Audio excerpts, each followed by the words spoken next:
Good morning. आज आप लोगों को physics 12th class 3rd chapter में सबसे महत्वपूर्ण टॉपिक है। सबसे महत्वपूर्ण टॉपिक पूरे फिजिक्स में किरचॉफ का नियम, ठीक है। सबसे महत्वपूर्ण टॉपिक जो है वो किरचॉफ का नियम है।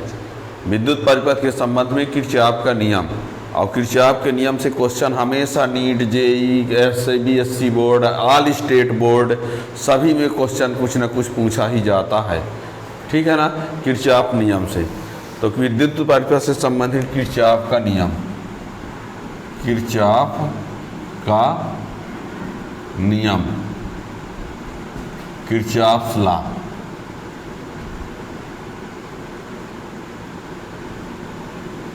ठीक है ना। तो विद्युत परिपथ के संबंध में किरचॉफ के द्वारा दो नियम बताया गया है, वो प्रथम नियम और द्वितीय नियम के नाम से जाना जाता है। पहला दूसरा नहीं, प्रथम द्वितीय नियम। किरचॉफ का प्रथम नियम, किरचॉफ का द्वितीय नियम। तो विद्युत परिपथ के संबंध में किरचॉफ के दो नियम हैं, दो महत्वपूर्ण नियम। और वो दो नियम में से प्रथम नियम क्या कहता है, द्वितीय नियम क्या कहता है, उसको पूरा एक्सप्लेन करेंगे। और पूरा एक्सप्लेन करने के बाद उससे कुछ क्वेश्चन भी बताएंगे हम, ठीक है ना। तो ये यहाँ तो यहीं से शुरुआत करते हैं। तो विद्युत परिपथ से संबंधित, विद्युत परिपथ से संबंधित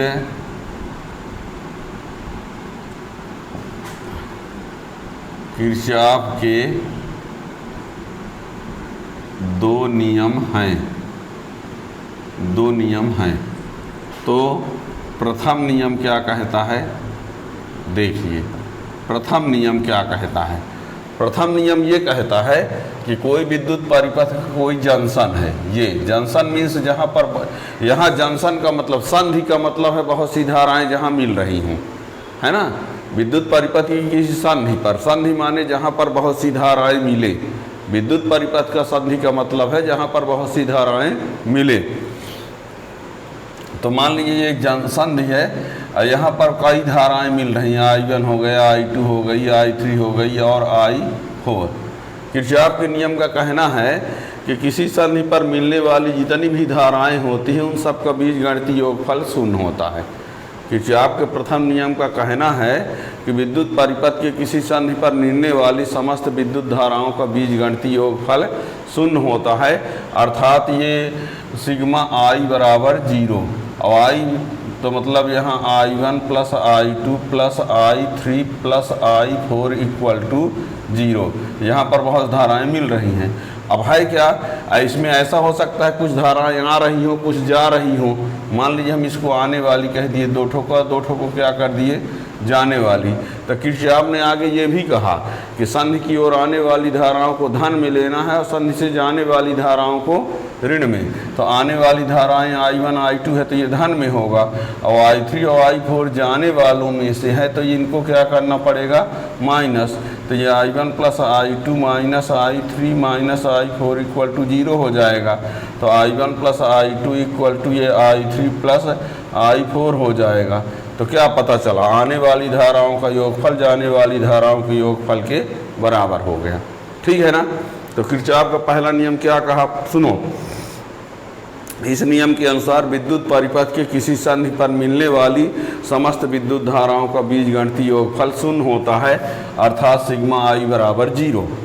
फिर किरचॉफ ने कुछ और कहा कि संधि की ओर आने वाली धाराओं को धनात्मक लेना है, जाने वाली धाराओं को ऋणात्मक लेना है।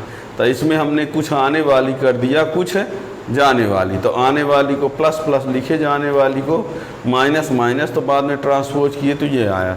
तो अंत में हम इस निष्कर्ष पर पहुंच जाते हैं कि आने वाली धाराओं का ये योगफल है और ये जाने वाली धाराओं का योगफल है। तो ये कन्फर्म हुआ कि संधि की ओर आने वाली धाराओं का योगफल बराबर संधि से दूर जाने वाली धाराओं का योगफल, ठीक है ना।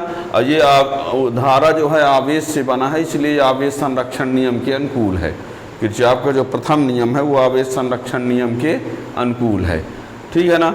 और किरचॉफ के प्रथम नियम को करंट का धारा नियम भी कहते हैं, करंट का धारा नियम और संधि नियम भी कहते हैं, ठीक है ना।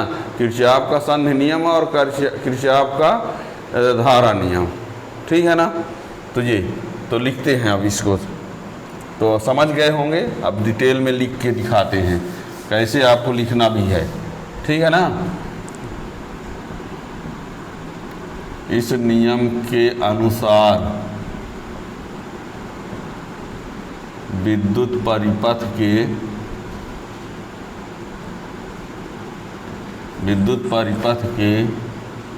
किसी संधि पर मिलने वाली इस नियम के अनुसार विद्युत परिपथ के किसी संधि पर मिलने वाली समस्त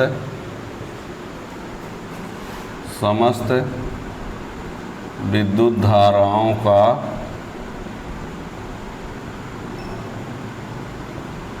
बीजगणितीय योगफल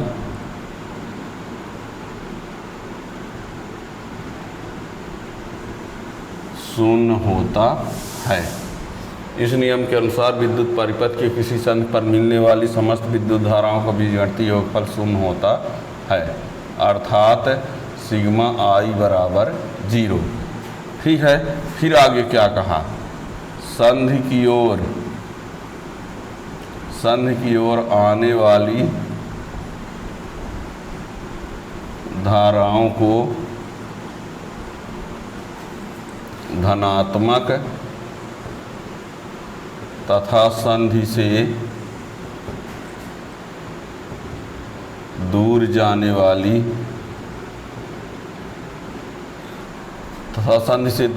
वाली धाराओं को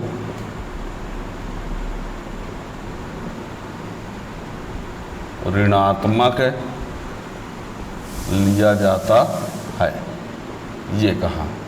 हम चित्र बनाते हैं, यहाँ देखिए, ये I1, I2, I3, I4, ठीक है।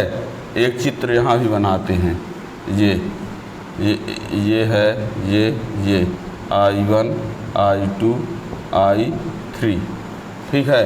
ये संधि A है, ये संधि O है। संधि A पर क्या होगा, आने वाली धारा I1, जाने वाली धारा I2, जाने वाली धारा I3, तो इक्वल टू 0 हो जाएगा। तो आने वाली को धन में लेना है, जाने वाली को ऋण में, और सबका योगफल बराबर 0। तो I1 minus I2 minus I3 equal to 0। तो I1 इक्वल टू क्या हो जाएगा, I2 प्लस I3। ये आने वाली धारा है, ये क्या है, जाने वाली धारा। इसमें देखते हैं संधि O पर I1 प्लस I2, और ये दो ठो जाने वाली हैं, तो ये माइनस में I4 इक्वल टू 0। तो I1 plus I2 equal to I3 plus I4, ठीक है ना। ये मत सोचना कि दो ठो आ रही तो दो ठो जाएंगी, आने वाली का प्लस और जाने वाली का प्लस I इक्वल होता है ना। ये बिल्कुल मत सोचना कि दो ठो आ रही तो दो ठो जाएंगी, तीन ठो आएंगी तो तीन ठो जाएंगी, चार ठो आएंगी तो चार ठो जाएंगी, ऐसा नहीं है। आने वाले का प्लस और जाने वाले का प्लस I बराबर होगा। हो सकता है आने वाली 2 ठो हाँ, दोनों मिलकर के जितनी होंगी उतने जाने वाली 5 ठो मिलकर हों, ठीक है ना। क्या कह रहे हैं फिर से सर, हो सकता है ना समझ पाए हों। जैसे देखो, ये लीजिए, ये मान लो 2 है, ये 3 है, तो 2 और 3 मिल के कितना हुआ, 5 हुआ कि नहीं। और ये 1 है, 2 है और ये 2 है, तो 1 धन 2 धन 2, तो ये भी कितना हुआ, 5। तो ये जाने वाली हो गई, ये आने वाली का प्लस। समझ में आया। तो ये मत सोचिएगा कि 2 आ रही तो 2 जाएंगी, आने वाली का प्लस और जाने वाली का प्लस I इक्वल होगा। तो 2 ठो आ रही तो उनका प्लस 5 है, और 3 ठो जा रही तो उनका प्लस भी 5 है, ये कह रहे हैं, ठीक है ना। तो ये तो अंत में क्या कन्फर्म हुआ, अंत में ये कन्फर्म हुआ कि किसी संधि की ओर आने वाली धाराओं का योगफल संधि से दूर जाने वाली धाराओं के योगफल के बराबर होता है, ठीक है ना। अंत में ये लिखा जा सकता है। स्पष्ट है कि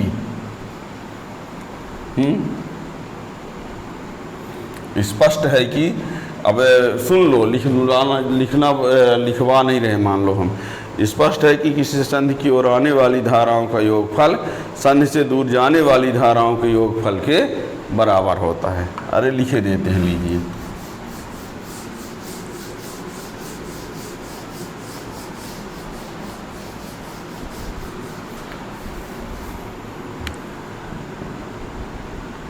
स्पष्ट है कि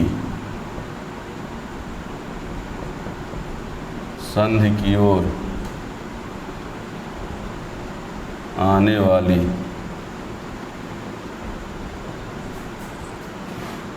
धाराओं का बीजगणितीय योगफल संधि से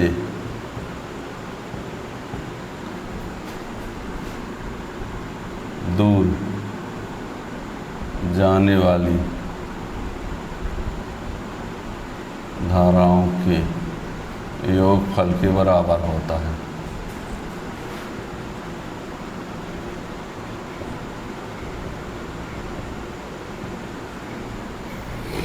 संधि की ओर आने वाली धाराओं का बीजगणितीय योगफल संधि से दूर जाने वाली धाराओं के योगफल के बराबर होता है। और लिख दें, किरचॉफ का प्रथम नियम आवेश संरक्षण नियम के अनुकूल है।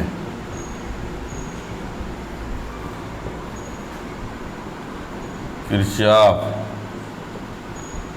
के प्रथम नियम को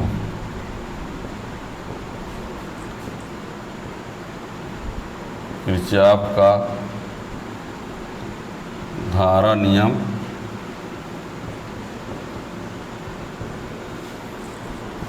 तथा किरचॉफ का संधि नियम भी कहते हैं। ठीक है, किरचॉफ के प्रथम नियम को किरचॉफ का धारा नियम KCL और किरचॉफ का संधि नियम भी कहा जाता है। चाहे किरचॉफ का प्रथम नियम का हो, चाहे किरचॉफ का धारा नियम का हो, चाहे किरचॉफ का संधि नियम का हो, ये एक ही है। ठीक है ना। तो ये रहा। अब है किरचॉफ का द्वितीय नियम। किरचॉफ का द्वितीय नियम, पहले यहाँ एक एग्जाम्पल से और समझिए। ये देखिए, कंफर्म कर लेते हैं कि समझ में आया कि नहीं। ये है, मान लीजिए, ठीक है, ये धारा, ये धारा, ये धारा, ये धारा, ये बिंदु O है, ये 2 एम्पियर है, ये 3 एम्पियर है, ये 4 एम्पियर है, ये 5 एम्पियर है, ये 7 एम्पियर है और ये I है। तो ये कितनी होगी? ठीक है ना। ये बिंदु O पर, ये मान लो O पर ये सब धाराएं आ रही हैं, ये दो धाराएं क्या रही हैं? जा रही हैं। तो क्या होगा? 2 धन 3 धन 4 धन 5 बराबर I धन 7। आने वाली धाराओं का योगफल तो इन सब का प्लस और जाने वाली धाराओं का प्लस। तो 2 5 ये 2 3 5 4 9 5 14 बराबर I धन 7। तो I बराबर ये 14 माइनस 7 बराबर I। तो I बराबर कितना आएगा? 7 आएगा। ठीक है ना। ये समझ गए होंगे। ये सभी आ रही संधि की ओर तो उनका प्लस, और ये 2 जा रहे तो उनका प्लस बराबर। तो ये 2 3 2 5 4 9 5 14 और I धन 7 7 को पांख्यांतर कर दे तो ये आ गया। ठीक है ना। ये सब एम्पियर में है, एम्पियर एम्पियर एम्पियर एम्पियर, तो ये भी एम्पियर। तो देख लो, यहाँ 5 ठो धारा मिल कर के जितनी है उतने 2 धारा मिलकर हो जाती हैं। ठीक है ना। तो ये आया है कि आने वाली धाराओं का योगफल जाने वाली धाराओं के योगफल के बराबर। ठीक। अब किरचॉफ का द्वितीय नियम, किरचॉफ का द्वितीय नियम। किरचॉफ के द्वितीय नियम को समझिए। हम एक चित्र बनाते हैं, वो सही चित्र नहीं है। केवल समझाने के लिए है, उसको हकीकत में मत समझिएगा। अभी ये चित्र जो बना रहे हैं वो हकीकत का नहीं है। ये विद्युत वाहक बल E2 है, ये E1 है, ये प्रतिरोध R1 है, ये धारा I1 है, धारा I2 है, और ये प्रतिरोध क्या है R2। हकीकत चित्र नहीं है। ये न कह देना धारा कहाँ से आई है, क्या कैसे है। हम चित्र जो बनाए हैं केवल किरचॉफ के द्वितीय नियम की परिभाषा यानी स्टेटमेंट को समझाने के लिए बनाए हैं, न कि वो हकीकत है। स्टेटमेंट को समझाने के लिए, स्टेटमेंट को, ताकि स्टेटमेंट समझ सको आप। ठीक है ना। ये एक बंद परिपथ है। क्या है ये? एक बंद परिपथ है। तो इस बंद परिपथ की इसमें धारा कौन सी है? I1, और प्रतिरोध कौन है? R1। इस वाले भाग में, इस वाली भुजा में, इस वाली शाखा में धारा क्या है? I1 है, प्रतिरोध R1। इस वाली शाखा में धारा I2 है, प्रतिरोध क्या है? R2।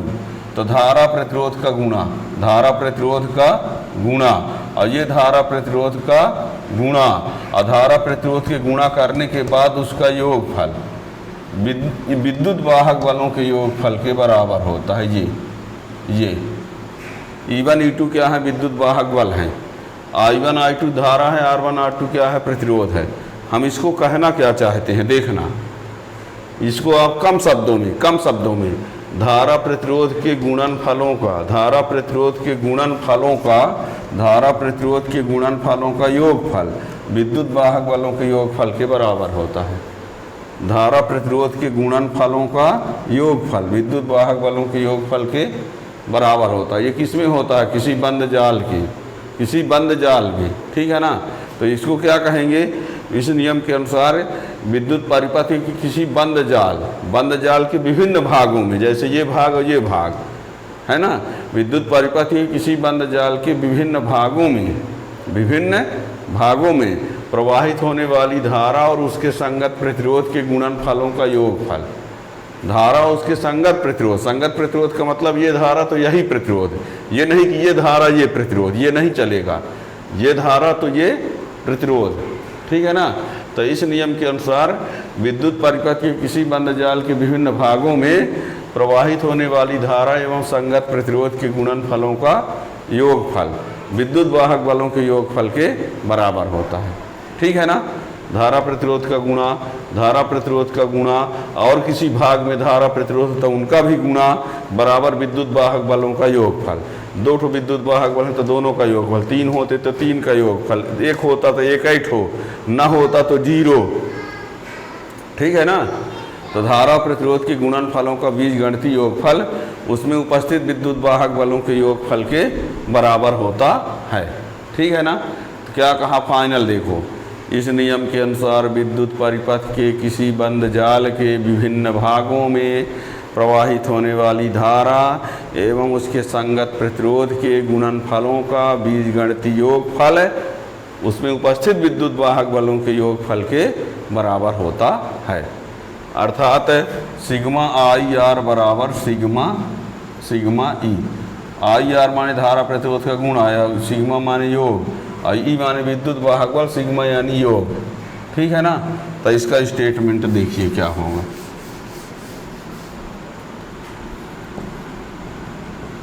इस नियम के अनुसार विद्युत परिपथ के किसी बंद जाल के विभिन्न भागों में प्रवाहित धारा एवं उसके संगत प्रतिरोध के गुणनफलों का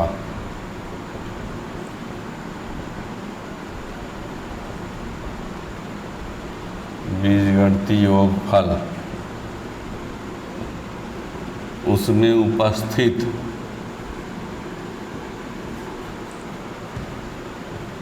विद्युत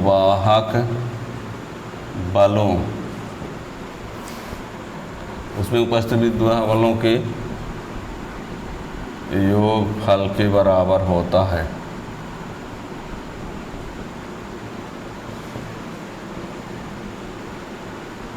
अर्थात धारा प्रतिरोध का गुणा यानी आई आर सिग्मा, सिग्मा ये विद्युत वाहक बल ये, ठीक है ना, सिग्मा आई आर बराबर सिग्मा ई। अब इसमें ये बता दें, इसमें ऐसा होता है, धारा की दिशा और परिपथ की दिशा समान होने पर, धारा की दिशा और परिपथ की दिशा समान होने पर विद्युत धारा और विद्युत वाहक बल का मान धनात्मक लिया जाता है। यदि धारा और परिपथ की दिशा परस्पर विपरीत रहेगी तो विद्युत धारा और विद्युत वाहक बल का मान ऋणात्मक लिया जाता है। कैसे, चित्र बना के दिखाएंगे तब समझना, पहले लिख तो दिया जाए, है ना। यदि धारा और परिपथ की दिशा समान है तो विद्युत धारा और विद्युत वाहक बल का मान धनात्मक लिया जाता है। और यदि दोनों परस्पर विपरीत हैं तो धारा और विद्युत वाहक बल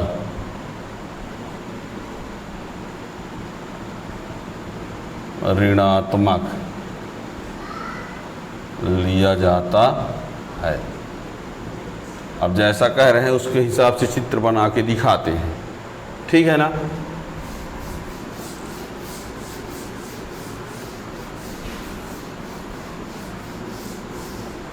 देखिए, ये है एक सेल और ये उसका आंतरिक प्रतिरोध, ये है दूसरा सेल, ये है उसका आंतरिक प्रतिरोध। ये हकीकत चित्र है। ये A B C D E F, ये आंतरिक, ये इसका प्रतिरोध ले लेते हैं, आंतरिक बाह्य जो भी, ये विद्युत वाहक बल E1 और इसका विद्युत वाहक बल ले लेते हैं E2। इससे प्रवाहित धारा I1, प्रवाहित धारा I2, और दोनों इधर जाएंगी तो I1 प्लस I2, ठीक है। देखिए, कहेंगे सर इसमें धारा तो दिखाया है, ये किसकी दिशा है, धारा की, ये किसकी दिशा है, धारा की, ये किसकी दिशा है, धारा की। कहेंगे विद्युत परिपथ तो है, ये नहीं है। विद्युत परिपथ की दिशा आप अपने मर्जी से जो मान लो, विद्युत परिपथ की दिशा अपनी मर्जी से कुछ भी मान लो, और धारा की दिशा तो फिक्स है कि बैटरी यदि है तो धन से चलेगी, ठीक है ना। समझना अच्छे से, इस चित्र में बैटरी के धन सिरे से धारा चलती है तो ये धारा की दिशा है, इसके धन सिरे से धारा चलेगी तो ये धारा की दिशा है, और ये धारा दोनों इधर जाएंगी, दोनों इधर जाएंगी।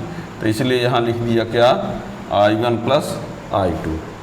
तो इस चित्र में अभी सिर्फ किसकी दिशा दिखाया गया है, धारा की। परिपथ की दिशा अपने से माने लेते हैं, ये मान लेते हैं परिपथ की दिशा, ये किसकी दिशा मान लिए, परिपथ की। अब बताओ, ये किसकी दिशा है, धारा की, ये किसकी दिशा है, धारा की, और ये किसकी दिशा है, परिपथ की। तो अब बताओ, ए बी भुजा में ये है धारा की दिशा, ये परिपथ की, तो दोनों क्या हैं, समान हैं।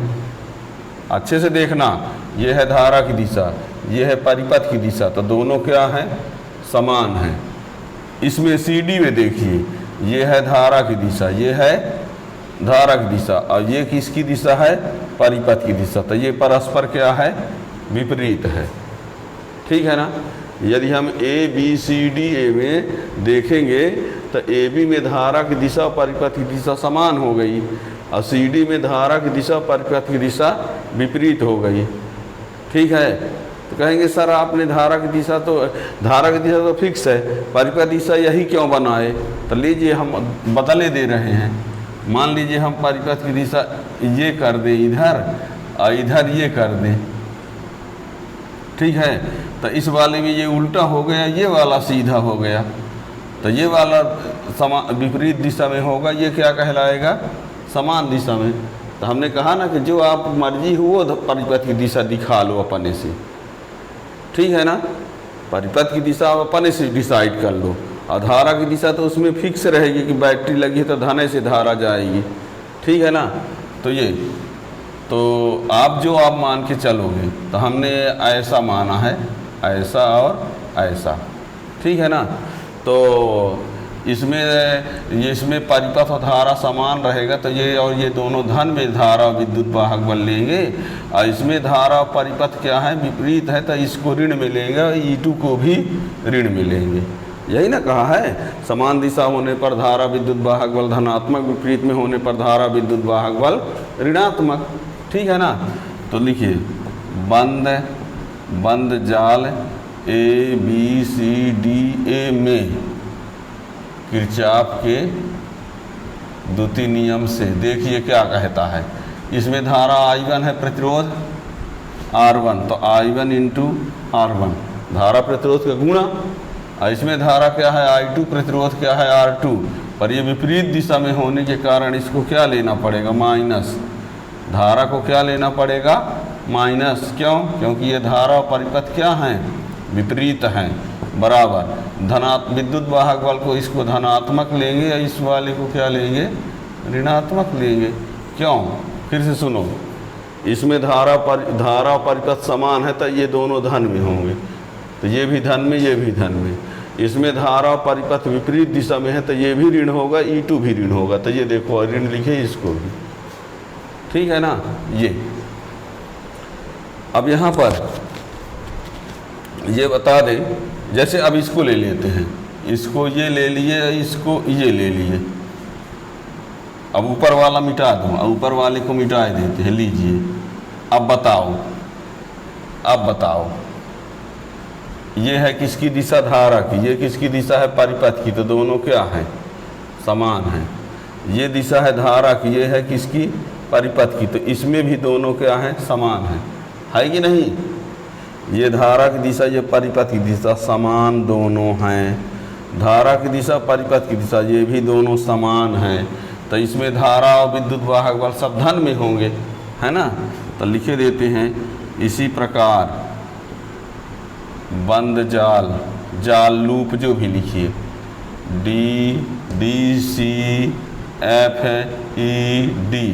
DCFED में, तो धारा क्या है I2, प्रतिरोध है R2, तो I2R2। इसमें धारा क्या है I1 I2 दोनों मिलकर, अब प्रतिरोध क्या है R3। अब विद्युत वाहक बल कुल है कितना, E2 भर तो है, ये है, ठीक है। ये अब आप लोगों को ये बता दें, चित्र में धारा की दिशा तो फिक्स रहेगी, परिपथ की दिशा आप अपनी मर्जी से जो मान लो, परिपथ की दिशा चित्र में दिखा देना। यदि परिपथ की दिशा चित्र में दिखा देते हैं तो जो दिखाया रहेगा वो ठीक है, और नहीं दिखाए रहोगे ना तो जैसा आप नाम बोलेंगे वैसा माना जाएगा। यदि आप चित्र में परिपथ की दिशा नहीं दिखाए हैं, इसको नहीं दिखाए हैं, और DCFED लिखे हैं, तो फिर परिपथ की दिशा ऐसे आए मानी जाएगी, ऐसे नाम के अनुसार। क्या कहा हमने, यदि परिपथ की दिशा आप नहीं दिखाते हैं तो परिपथ का जैसे नाम लिखे रहेंगे वो माना जाएगा। यदि परिपथ की दिशा चित्र में नहीं दिखाएंगे तो परिपथ की दिशा नाम के आधार पर माना जाएगा। जैसे इसमें यदि DCFED लिखे हैं तो परिपथ की दिशा ये मानी जाएगी ऐसे, और यदि आपने परिपथ की दिशा इसमें दिखाया है तो नाम आप चाहे जो लिखे रहोगे वो दिखाए गए के अनुसार माना जाएगा, ठीक है ना। देखिए कुछ और बातों को बताते हैं अलग से चित्र ले करके। पहले तो ये बता दें किरचॉफ का जो द्वितीय नियम है, देखो किरचॉफ का द्वितीय नियम। अब विद्युत वाहक बल जो होता है एक प्रकार का विभवांतर होता है, विद्युत वाहक बल एक प्रकार का विभवांतर होता है। विभवांतर जो है एक प्रकार का कार्य है, और कार्य ही ऊर्जा है, कार्य ही क्या है। इसलिए ये जो नियम है वो ऊर्जा संरक्षण नियम के अनुकूल है। तो ये लिख दे किरचॉफ का द्वितीय नियम ऊर्जा संरक्षण नियम के अनुकूल है। ठीक है। दूसरा, किरचॉफ के द्वितीय नियम को किरचॉफ का वोल्टेज नियम KVL कहते हैं तथा लूप नियम भी कहते हैं।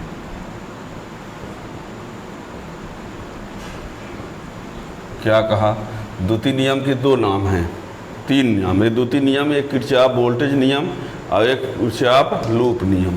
किरचॉफ का लूप नियम, किरचॉफ का लूप नियम, किरचॉफ लूप नियम। ठीक है ना जी। अब देखिए, हमने ये कहा, जैसे मान लो एक चित्र यहाँ बनाते हैं, मान लो इस टाइप का है। ठीक है, ABC है, इसमें ये है प्रतिरोध मान लो R1, इसमें ये प्रतिरोध है R2 और इसमें ये प्रतिरोध है R3। ठीक है, ये धारा है, ये धारा है, ये धारा है। मान लो, ये ना कहो ये कहाँ से हुआ है, ये किसी चित्र का बीच वाला भाग आया, हम दिखाए हैं। ठीक है ना। ये धारा की दिशा है, ये क्या है? धारा की दिशा। ये क्या है? धारा की दिशा। ये क्या है? धारा की दिशा। कहेंगे अब परिपथ की दिशा कहाँ है? परिपथ की दिशा हम मान लो ऐसे माने लेते हैं, तो इसमें धारा और परिपथ समान है। धारा और परिपथ समान है, इसमें धारा और परिपथ समान है, लेकिन इसमें धारा और परिपथ क्या है? विपरीत है। तो इसमें होगा I1 R1 plus I2 R2 minus I3 R3। अब विद्युत वाहक बल इसमें है ये नहीं है। विद्युत वाहक बल इसमें देखो, ये रहा धारा गुणे प्रतिरोध, ये रहा धारा गुणे प्रतिरोध, ये रहा धारा गुणे प्रतिरोध, लेकिन ये परिपथ की दिशा ऐसे है तो ये समान दिशा है, ये भी समान दिशा है, लेकिन ये विपरीत दिशा है। ठीक है ना। अब यदि मान लीजिए इसको हम इस प्रकार दिखा दें, ऐसे ऐसे, ठीक है, तो ऐसे जब दिखा देंगे तो क्या होगा? धारा विपरीत दिशा में हो जाएगी। ये धारा है और परिपथ विपरीत में है कि नहीं? ये धारा जा रही है, परिपथ इधर है, ये भी I2 R2 और ये वाला समान है, ये देखो ये समान है, तो I3 R3 इक्वल टू विद्युत वाहक बल 0। ठीक है ना। अब दोनों कहेंगे अंतर क्यों है? माइनस चिन्ह कॉमन लेके कर देंगे तो इतना ये आ जाएगी, ये भी के बराबर आ जाएगा। तो जब आप धारा की दिशा और परिपथ की दिशा दिखाए रहेंगे तो जो दिखाए रहेंगे उसके हिसाब से माना जाएगा। ठीक है। और यदि मान लीजिए आप इसको नहीं दिखाते हैं, आप इसको नहीं दिखाते हैं, तो ABCA लिखोगे, ABCA परिपथ का नाम लिखोगे, परिपथ ABC लिखोगे, ABCA तो दिशा ये मानी जाएगी, दिशा ये मानी जाएगी। और यदि आप परिपथ को ACBA लिखेंगे, परिपथ को ACBA लिखेंगे, क्या लिखेंगे? ACBA, तो परिपथ की दिशा ऐसी मानी जाएगी। क्या कहा हमने? यदि आप इसमें दिशा दिखा देते हैं तो ठीक है ना। ये वाला इस प्रकार वाले का था ना, ये इस वाले का है, और ये जो बना है वो किस वाले का है? इसका भी दिखा दें, ABC, ये इस वाले का है।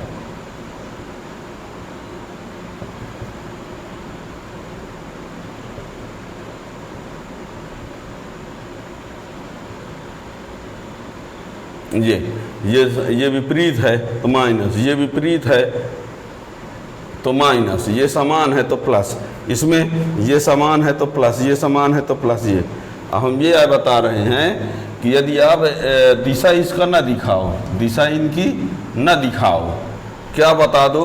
परिपथ का नाम बोल दो, ABCA कहोगे, ABCA कहोगे तो ये माना जाएगा, ऐसा माना जाएगा। और यदि आप ACBA कहोगे तो ये माना जाएगा। धारा की दिशा तो यही है, ठीक है ना। तो इन बातों को ध्यान रखना है, ठीक है ना। तो ये किरचॉफ का नियम जो है बहुत महत्वपूर्ण है, इसको आप लोग पढ़े रहेंगे।